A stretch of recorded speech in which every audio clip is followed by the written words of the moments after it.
Seja muito bem-vindo ao nosso canal de estudos bíblicos. Seguimos com a nossa série sobre Carta aos Hebreus e hoje nós chegamos no capítulo 13. Importante você ter em mãos a sua Bíblia para juntos lermos algumas passagens que usaremos como base para esse estudo. E importante também orarmos ao bondoso Deus para que Ele nos oriente ao longo desse estudo.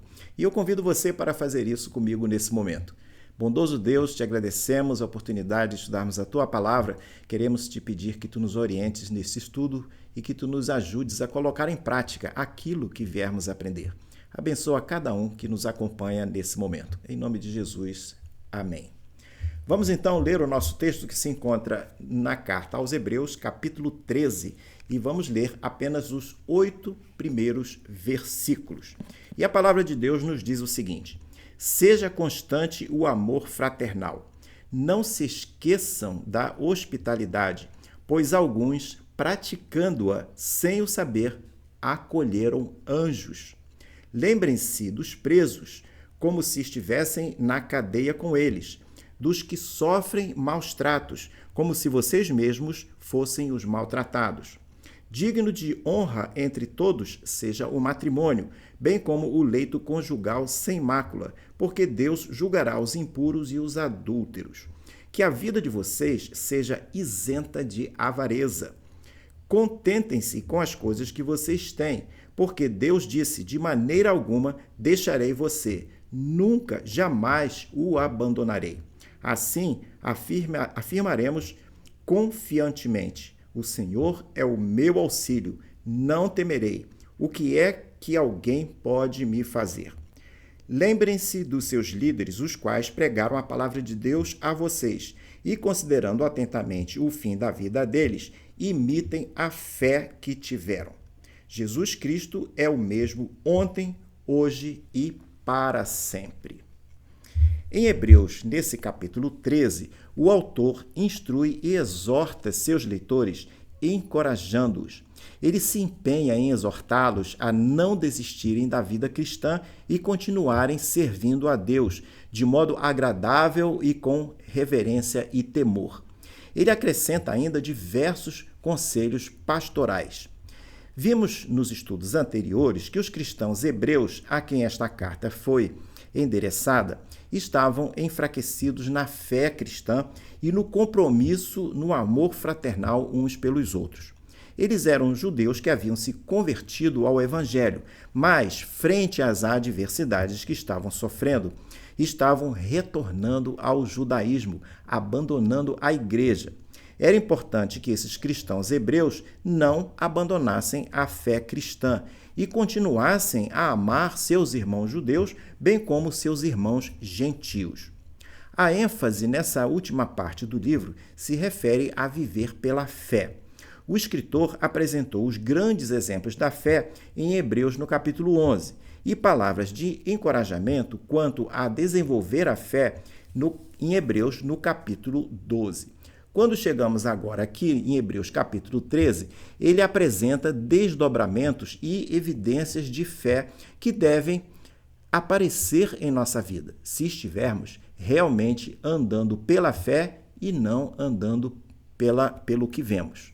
Vale observar que essa exortação é bastante apropriada não apenas para aqueles leitores originais da carta do primeiro século, irmãos judeus e gentios, mas também para nós, cristãos dos tempos atuais. No próximo quadro, o que podemos dizer é que nos versos 1 e 4 há uma ênfase quanto à necessidade e, por que não dizer, do valor dos relacionamentos interpessoais dos crentes. As pressões diversas que os leitores da carta aos Hebreus enfrentavam estavam abalando o compromisso deles com a igreja e com a fé. Era essencial que, além de reverem as questões doutrinárias abordadas nos capítulos anteriores, eles se voltassem para as questões referentes aos relacionamentos, incluindo a fraternidade, a hospitalidade, o cuidado com os encarcerados, com os maltratados e a fidelidade dentro de suas famílias.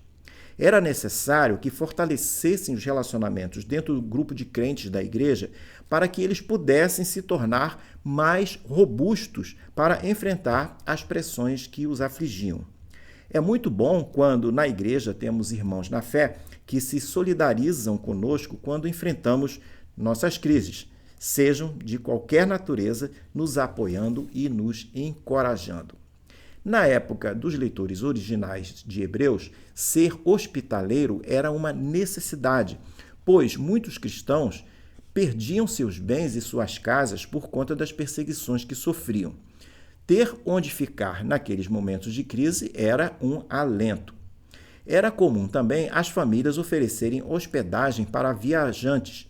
No caso de serem crentes, era uma oportunidade de trocar informações sobre a expansão do Evangelho, bem como encorajarem-se mutuamente.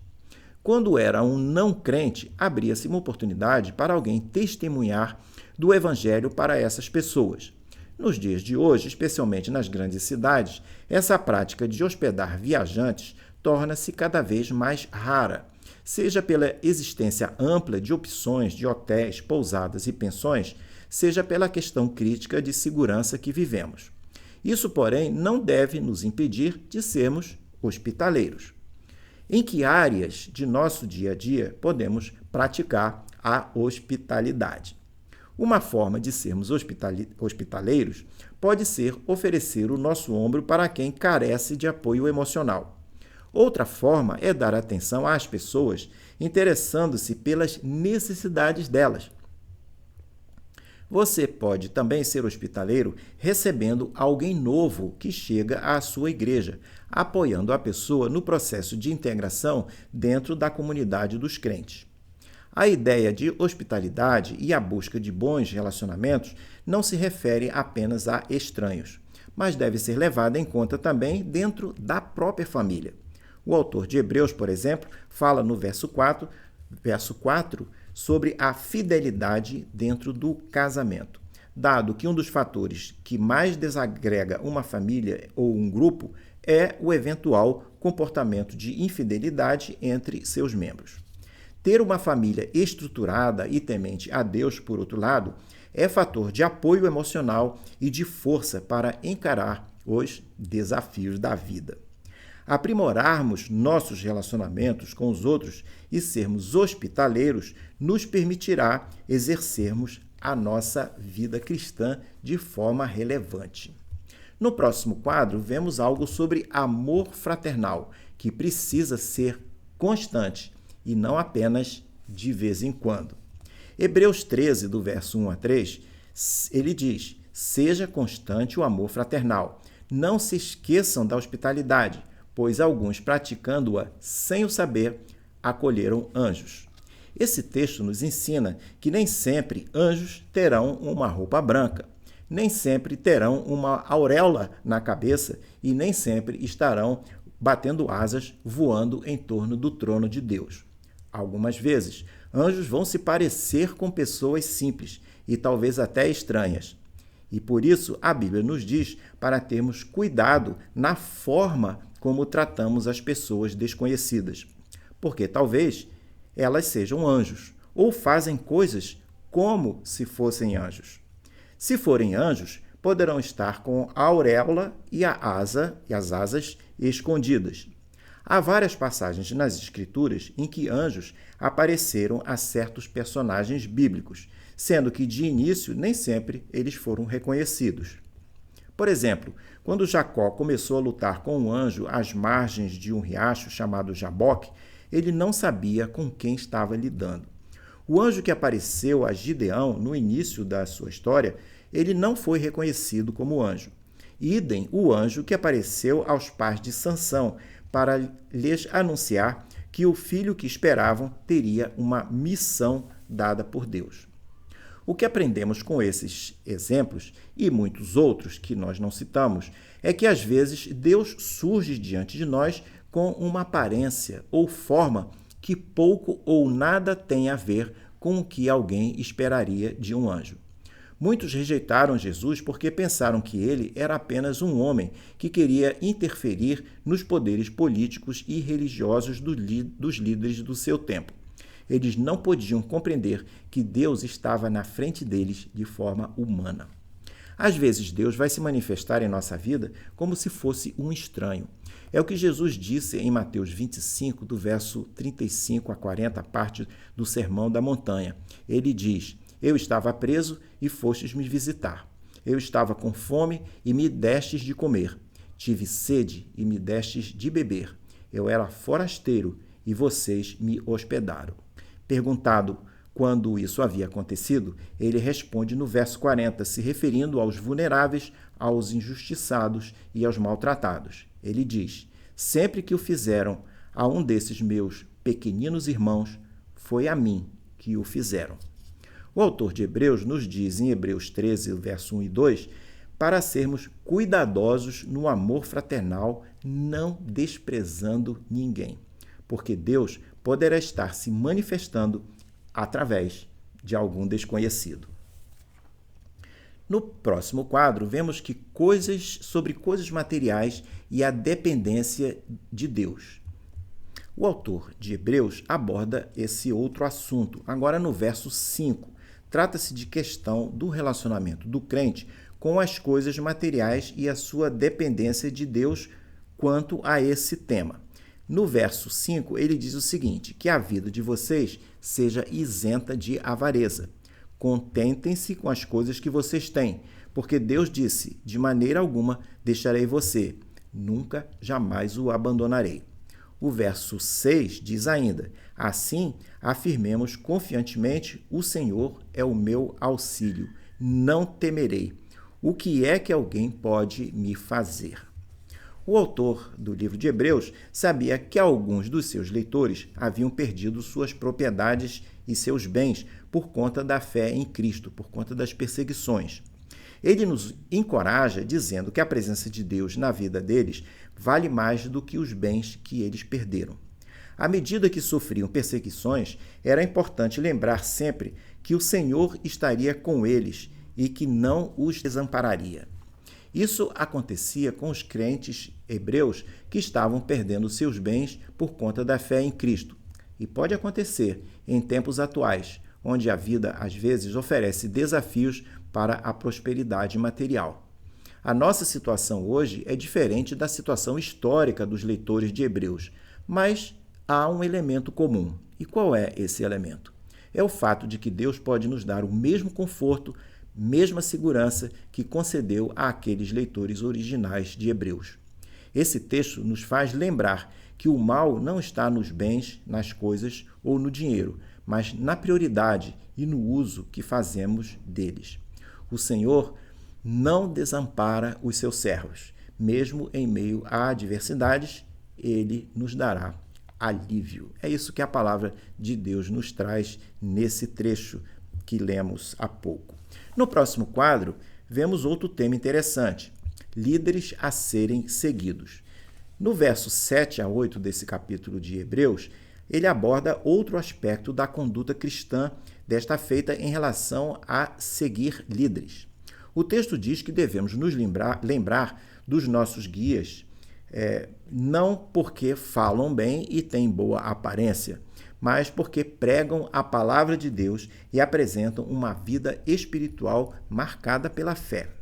O autor da carta exorta seus leitores a imitarem a fé dos seus líderes. É possível que o autor estivesse se referindo a líderes específicos e recentes àqueles tempos, muitos deles talvez já martirizados ou em prisão por amor do Evangelho. É importante observar que a exortação não é para adotar os líderes como modelo pessoal e nem imitá-los, pois o modelo do crente deve ser Jesus. A ênfase aqui é para levar em conta a virtude da fé desses líderes.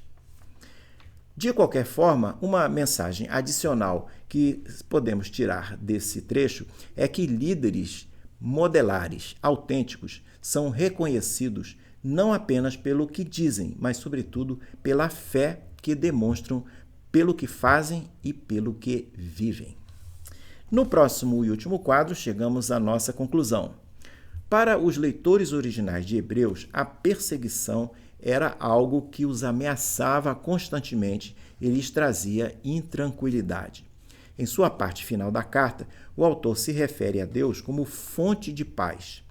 É como aquele que garantiu a ressurreição de Jesus, Salvador de todo aquele que nele crê.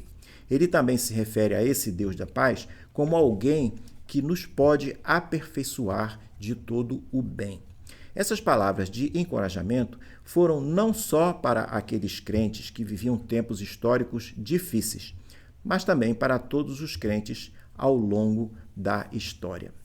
Nossa oração é que o Deus de paz possa equipar a todos nós com recursos para fazermos a sua vontade e que possamos vencer as dificuldades que nos rodeiam, curando-nos e restaurando-nos também de nossas feridas emocionais. Isso tudo não para nos sentirmos apenas confortáveis e contabilizarmos prosperidade, saúde e bens materiais, mas para estarmos também mais bem preparados para fazer a vontade de Deus e dedicarmos uma boa parcela das nossas energias ao serviço cristão. Fechamos o nosso estudo nesse momento. Espero que você tenha gostado dele. Se gostou, fale para os seus amigos.